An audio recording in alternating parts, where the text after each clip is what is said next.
Well, hello, professionals. I am Dr. Burks, and welcome to my boardroom. I am the Chief Human Resources Officer of Be Professional Consultancy, and this conversation is serious. I wanted to start this off, and I didn't want to do a fancy intro because I really need everyone to understand the severity of this topic that I will discuss today, and it pertains to your mental health. As an HR professional, I have worked with so many employees who have been battling some form of mental illness or have had a family member who has battled some form of mental illness. I have worked with employees who have gone from depression to suicidal ideations. I've had some that just don't feel motivated. They have personal things going on at home pertaining to their relationship, or I've had some employees who have experienced domestic violence.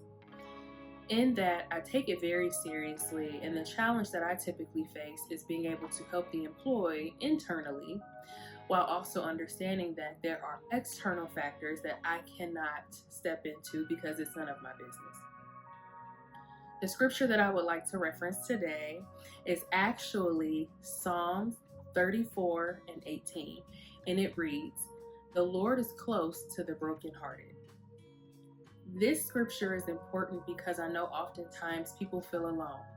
When I deal with people who have mental health, it's a little challenging because in the workplace, we're not supposed to reference religion or politics or a lot of personal views. We're supposed to stick to the policy and offer an EAP program that we may have, or you can make recommendations. However, you cannot diagnose, you cannot give personal experience. For example, well, I felt this way, and when I felt like I had depression, then this is what I did, and then go from there.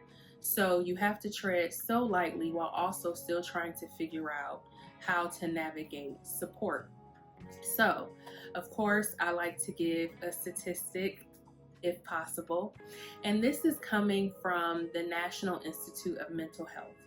And so it reads that in 2022, 59.3 million people, or 23.1% of the US population, has dealt with mental illness. Now, this article reads that there are different types of mental illness, which can include any mental illness and then serious mental illness. And so serious mental illness could go on the side of suicidal ideations, and then a regular mental illness or any mental illness could be depression, functioning depression. But with that, I want people, especially as professionals, we have a lot on our shoulders. We have a lot that we are working through day to day. We have a lot that we are facing just simply getting out of the bed. And so when you go into the workplace, trying to leave at home, and then put on your business professional hat obviously can be difficult.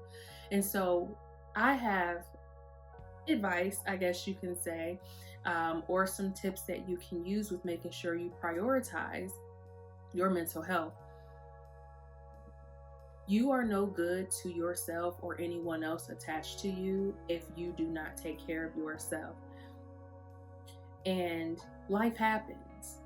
There are times, even when I was a young mom, my children would get sick, or my husband wouldn't feel well. And amidst them being sick, I still had to get up and I still had to go to work, while also trying to balance being present at home while also still showing up professionally at work, right? What I wish I had back then is someone to tell me that both are equally important and both priorities can exist at the same time, and just navigating how to separate the two, which is not easy, obviously. So for me, the first piece of advice that I can give you is it is okay to admit that you are not okay. Do not feel pressured to put on this mask and be this superhero that everybody expects. You are the life of the party. Everybody knows that you are this ball of sunshine. You come to work or you go to a function and you are always known to have this big personality. But then on the inside, you are dying, you are struggling. And you ever heard, I'm sure you've heard the saying, check on your strong friends, because your strong friends have taken on so much emotional baggage that they're still trying to show up for you while also trying to show up for themselves. So after you admit that there is a problem, that's the first step. And sometimes I feel like, now mind you, I am not a medical professional, nor can I give you medical advice. This is just based on personal and professional experience. This is advice that I would give to anyone, whether they report to me, whether I support them, or if I know them personally. After you admit that there's a problem, there are so many different opportunities to find support that can help you. So whether that be going to a therapist or a psychiatrist, or talking to your doctor or whatever physician or professional clinical whatever that you are under their care, talking to family members. Some people like to go to church and talk to their pastors or a clergy member. And if you feel like they have established a safe space for you, be as open as possible, because the goal is for you to leave differently than what you came in or how you came in. It does not benefit you to go and downplay what you are going through, because otherwise you are just taking a seat on a couch or on a call, a virtual call, and you're venting. And a lot of times I've also dealt with employees who do vent to vent. And so sometimes when I deal with employees, I'll just simply say, like, is this a conversation where you want advice, how to potentially tackle, or for me to give you resources, or do you just need to vent? And depending on what you tell me, lets me know how to navigate that conversation. But again, it also is important to assess the situation as best as possible. There have been organizations that I've worked for that have a crisis line where you can call if you feel, like you are on the verge of harming yourself or mental breakdown, that you can reach out to. Or there are EAP programs where you can have therapy sessions that's paid for. Sometimes it's up to 8 weeks or 8 sessions. Sometimes I've seen up to 12 sessions that you can take advantage of per issue. I've even seen some EAP programs allow you and your dependent, so like your child or your spouse, to also partake in therapy or some type of support, which is beneficial, especially for those employees who are battling things that stem from home life or their personal life. Professionals, I feel like my personality is pretty bubbly, like I'm so extroverted, and I don't want to come off as though, I don't want to say boring, because that's not the goal, but it's so near and dear to me. And from a professional and personal perspective, it is so essential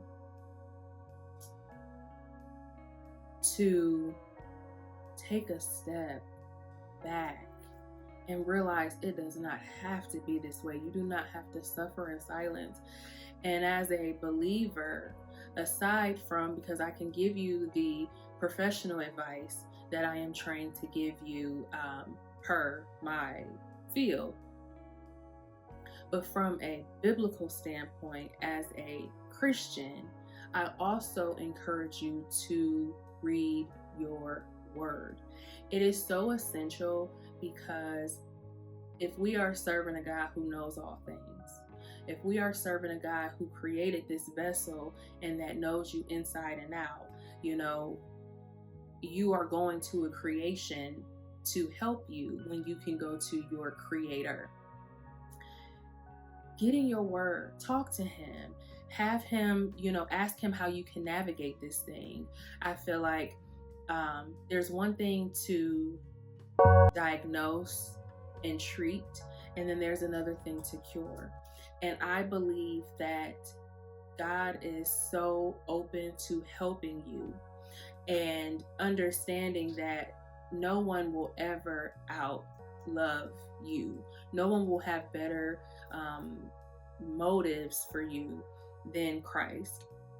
And with that being said, I wanted to read another scripture, and it is Isaiah 41:10, and it reads in short, "Fear not, for I am with you." When you hold on to that, even if you don't feel comfortable talking to an EAP, if you don't feel comfortable talking to a friend, if you don't feel comfortable going to therapy, if you don't feel comfortable talking about it with anyone else, I strongly encourage you to tap into your faith. And God knows everything that you are dealing with already. So I want you to realize that you don't have to do it alone, and that you are loved. And even if 1,000 people, even if every person at your job or in your family or your immediate circle does not care, there's always the support and the love from God. And Dr. Ellison and I don't play when it comes to God. That is the foundation of everything. If we need to talk to each other, we will spit Bible back and forth. We will use that as a method of conviction and healing and support. Pair yourself with some people who can even pray you through, or I cannot say this enough. Mental health is no joke. There have been people who have gone to the gynecologist and been diagnosed with high functioning depression. I cannot make this up. People have grown accustomed to coexisting with their trauma or their mental ailments, or they take them on as though they're an aspect of their personalities, when it doesn't have to be this way. And you own the effort to move forward. That is not something that any of us can do for you. So if you are not ready for the help, that is okay. But also understand that your progress, your healing, is totally up to you. And from an HR standpoint, I work with people, I work with adults, and I've worked with children and people just all different walks of life. And you would be surprised that, again, some of the happiest people behind closed doors I've had sit before me, and they're struggling.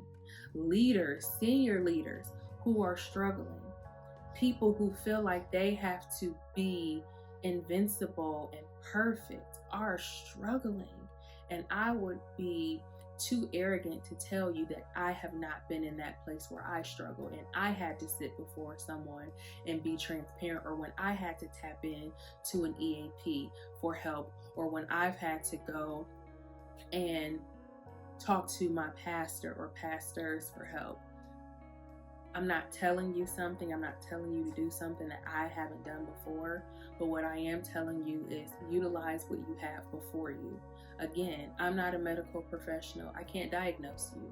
I'm just simply speaking on ailments that people who have come to me that they have either had that was pre-existing, or something that they were diagnosed with later. I've had people who have unfortunately, lost their battle with mental illness. And while that is extremely sad, and again, we can only help you but so much, but it makes me feel better if I know there's some type of preventative measures that can be taken to hopefully deter them from that option. The world sucks right now. There's no positive way to share that. And like I always say, we have enough. The Bible tells you not to worry about tomorrow, but if we can be honest, we are human, and it's a little challenging not to. If you know that you have rent due in 2 days and you finished paying bills 3 days ago and you have to wait another week to have more income, I can sit here and tell you, oh, just pray about it. talk to somebody, all will be well. But I'm also a realist and understand that that could be challenging for people. So be encouraged, professionals. I will drop the link to the National Institute of Mental Health where you can read more. It benefits to educate yourself. I can give you all of the information in the world. I can give you links to a multitude of things. But the work starts with you. No one can want it more than you. And with that being said, professionals, I hope this was of value to you. I want to close out with one more scripture. And of course, you all know that I encourage you to go read it in its totality, or its entirety, I should say. And this scripture is actually Matthew 11, 28 through 30. And it says, basically, God offers rest for the weary soul. And take rest. Put your burdens at his feet. Let him help you. Let the people who want to pour into you, pour into you. It is okay to not be okay, but it is not okay to ruminate in what you are going through. That's what your accountability is. Like I said, I'll tell anybody, is this a vent session or do you want advice on how to move forward? That helps me make sure that I'm not wasting my time on somebody who does not want to get out of their circumstances. Professionals, we got this. We got this. It's not easy, but we got it. We got this. We got this. Because 2 Timothy 1 verse 7 says, God has reassured us because he has not given us the spirit of fear. And he's given us the power and love and a sound mind. You got it. It's hard. Keep moving anyway. It sucks. Keep moving anyway. And do what you have to do for you. You don't go to the eye doctor to have a dermatological issue addressed. You do not go to the GYN to address an orthopedic problem. So you have to try to get down to the source of the issue so you could be aligned with the help that you need. I really hope that this helped you. Like I said, this is a pretty, it's something that really hits close. And when you're dealing with so many different adults and personalities every day, I've seen it all. I can't speak to what these other professionals have seen, the social workers, the therapists, but even from my position, I've seen a lot. I want us all to be great. I want us to all tap into the sauce that God gave us. And as a consultant with Be Professional Consultancy, and even with Dr. Ellison, our COO, our Chief Operating Officer, we are always going to tell you to go to God first. And be encouraged, professionals. Like, I cannot describe it enough. Just be encouraged. And I'm not telling you something that I've never had to tell myself. And Dr. Ellison and I are here. Be Professional Consultancy is so broadly specific, if that makes sense, on services that we offer and ways that we can help you reach those goals. But first, the work starts within you. So, more on a lighter note, thank you so much for your continued support of Be Professional Consultancy. Thank you for every like, every comment, every view, every share, anything that you have done to help advance our mission in helping build professionals for Christ. We so appreciate it. We really, really do. And we don't take that for granted. So be professional. is deeper than a career. It's deeper than a job. It's a lifestyle. And we want you to, let us help you tap into it. But anywho, be professional, always be encouraged, and I will see you all later.